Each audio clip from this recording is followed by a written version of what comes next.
I do not think it would be inappropriate for me to introduce myself.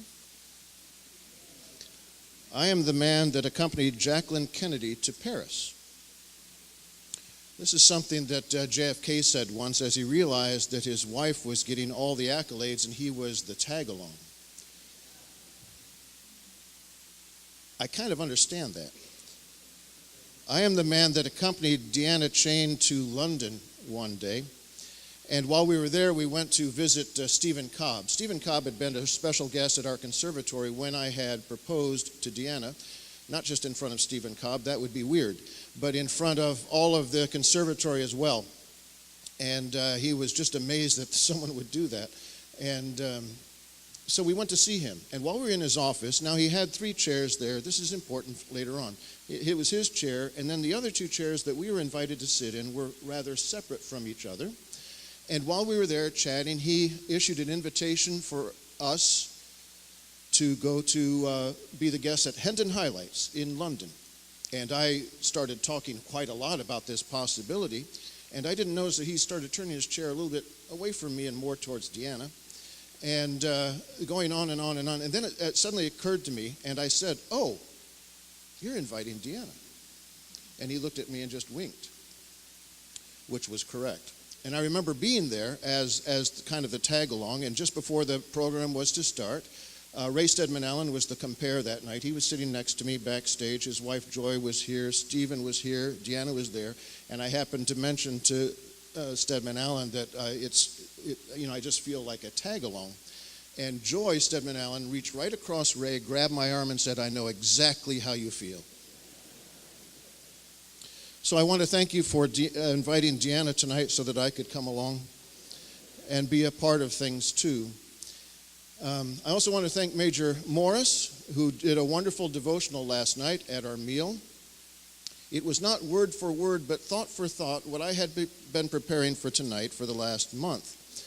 And it was based on an old sermon I heard Leslie Condon give in 1970, and I had the band get tune books ready because we were going to talk about harmony and discord, the need of dissonance in our life. But he did such a wonderful job last night, it goes without saying. So I'm not going to do that. But I've been spending the time since then thinking there's something else perhaps that I could offer.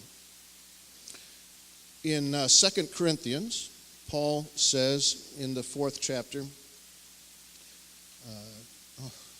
goodness me. In Corinthians, Paul says, we don't focus on what we see, but on what is not seen. Because what is seen is temporal in King James, and what is not seen is eternal. I want to talk about seeing with both eyes. I have a lot of secular friends who are very suspicious about my religious connections. I have a lot of religious friends who are very skeptical about my secular connections. I'm very interested in science. I'm very interested in scientific explanations. I'm very interested in religious explanations. I'm very interested in these 2 things. And the question is, can they exist both in one person at the same time? I want to talk about perspective. People have been asking, what are we doing these days? I'm teaching elementary music up in Pasco County at Locke Elementary, the school that will be there for another year and a half, we were told last week. And we learn a lot of things from kids. I recently had a birthday, and a child asked me, "Mr. Cheyne, how old are you?" This is a learning opportunity. You never answer a student with information. You ask them a question in return, and then they get to find out the information. So I said, "How old do you think I am?" And he said, 34. That was not a laugh line. So I noted that in my grade book right next to his name. He thinks I'm 34. And so I said, well, let's do it this way. When I was born, there were 48 stars on the flag. And they don't have yet the perspective to know what that means. But perhaps they'll do a little research, as he did. A week later, he comes in, and Mr. Cheyne, you are over 100 years old? Why do you say that? The 48-star flag was in 1912. And another learning and opportunity to help him understand. I appreciated his research. I appreciated the math he did. And there was just one other piece of his thinking that I wanted to put together. Kids will say the most interesting things and give us a different perspective. Mr. Cheyne, what color did your hair used to be? I kind of deserved that one when I was a kid, very, very young. Babysitter needing age, but there was no babysitter available, so Mom took me to the hairdresser. For her, not for me. And there was a treatment. A treatment was done. And so it looked wonderful. And later, when we were around the course someplace, and she was among some of her friends, and she was talking about she was going to be going to the hairdresser, and I blurted out, "What color are you going to get it done this time?" I was very young. She looked at me. That's all she ever had to do. But the kids will surprise you with things they say. Shaddai. You remember Shaddai? Shaddai was a student we had when Dee and I taught together at Calusa Elementary. Shaddai was in kindergarten. The whole world was wonderful to him. Deanna was doing a great lesson about note values. 2 quarters to a half. 2 quarters to a half. 2 halves to a whole. 4 quarters to a whole. And he's in the front yard just going with, in the front row, just going with everything. Yes, I understand. And so finally, she asked the classic question, who can tell me how many quarter notes there are in a half note? Shaddai's hand goes right up.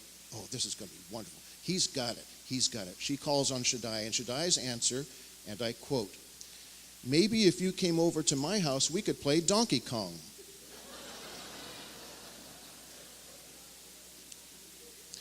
The good news is Shaddai is now in high school, and he's playing trombone, which shows that something that she had taught finally got through to him, and that was great.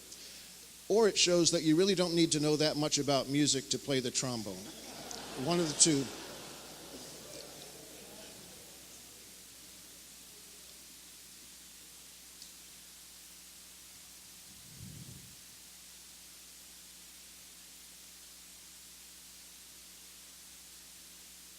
I just heard what I was going to say next.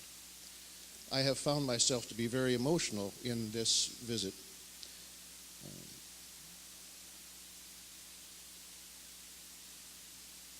I can't do that one.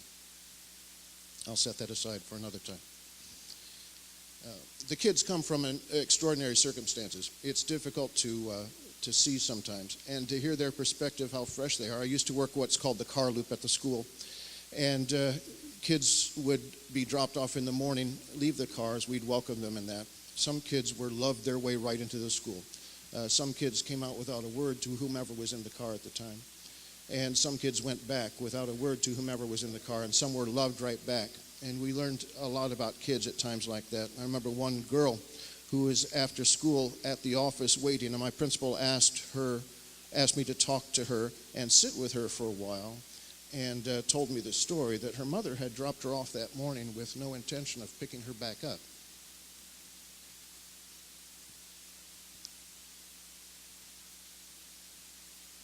So we were waiting for child services to come, and she had pulled out a book out of her backpack that she wanted to take home and read, and so we sat there and read that and waited until it was time to go. When we see circumstances like that, I get a different perspective on everything. And some things become very, very important from that. We see what's right in front of us, but we have to see beyond to something else. The best illustration that I have of this is kind of a personal one, but let me try and explain it to you. The Divisional Youth Band once went down to Mexico City. You remember that? And after our duties were there, we went to a place called Teotihuacan, which is a pyramid ruin area. The civilization that created it is gone. We don't know as much about them as we wish we could, but there were these pyramids. The Sun Pyramid there is the 3rd largest in the world. And it was something in Mesoamerica, something of a focus of civilization about 2,000 years ago. They were already long gone by the time the Aztecs came in to claim that area. It seemed to be an odd assortment of pyramids. There was a sun pyramid here, There was a moon pyramid over here, and they were in such odd positions and in odd shapes. They weren't just a straight line up. They would go up and terrace a little bit and then a little bit odd, and it was in some sort of random way that didn't make sense. And Dee and I were walking down the main avenue there. It's called the Avenue of the Dead. We're walking towards the moon pyramid with the altar right in front. And as we're approaching the moon pyramid, behind it was a mountain, and it started to make a shape behind the pyramid. And as we were getting there and we got to the altar, when we got to the altar, suddenly things made sense. Looking at the moon pyramid, it mimicked the outline of the mountain behind it. And I turned around and looked down the avenue, and there on the left was the sun pyramid, and that odd jagged shape on the pyramid mimicked the mountain behind it. And there was no symmetry there. There were no pyramids on the other side of the road because there were no mountains behind them. The only way to see what they were doing and imitating their place was to be right there at the point of the altar, to see how things made sense. That's the only point of view where any of that made sense. Why did they build these buildings this way? The perspective I got recently was with Jan and Rob, who have delayed their trip up north to be here tonight. Thank you very much. We had, at that birthday time, I was sitting at the table, and it suddenly occurred to me that the things I love most are right here, right now. My wife is there, Jan and Rob are there, and I felt like that was complete. And I felt just love for people at the table. I have a doctor who always asks at the end of an examination if I would like prayer. It's an odd thing. There's a paper that when you're signing in, what are you here for? Medications, checkup, stuff, and then a box, would you like prayer? So, yeah, I'll put a check mark there. He ends his prayer always this way. Praying, he always says, and bless everything that Jim loves. And I remember the first time he said that, it caught me like, I've never heard that before. That's quite a fresh idea. And then it came with it an imperative, about this idea of love. Now, when you're reaching a certain age, prayer during physical exams is appropriate, They start to do other exams that I had never dreamed of before. And it seems like prayer would be an appropriate way to approach that interchange. But when he said it, I went away thinking about that. Bless everything that I love, and with it came this imperative. My love has to reach farther. For this prayer to come true, let it be the table that's in our kitchen as we're there, but then others. Is it Steve at Publix who prepares the meals that we can try? Renee, the one at the dermatologist that sticks me with needles all the time. She's from Poland. I need to learn about these people. I need to reach out. Does that mean also the children in my class? Yes. Love more. Go farther. Does it mean everyone I meet? Yes. Get the love farther. Bless everything that I love, then let it be my task to love as much as I can. Let me be grateful for what I have. There is in Spanish I was greeted in Spanish tonight by Sarah when I walked in. That was very nice. I didn't know what she said. She translated for me. I appreciated that. But I do know these two words. There's a grace is gracia. And thank you is gracias. Just the extra S at the end.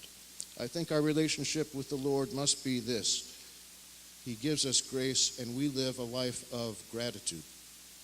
Gratitude, always thanking. That our approach to each other must be through that dialogue of gratitude. Gratitude for everything. Let the love extend far and wide and far and wide.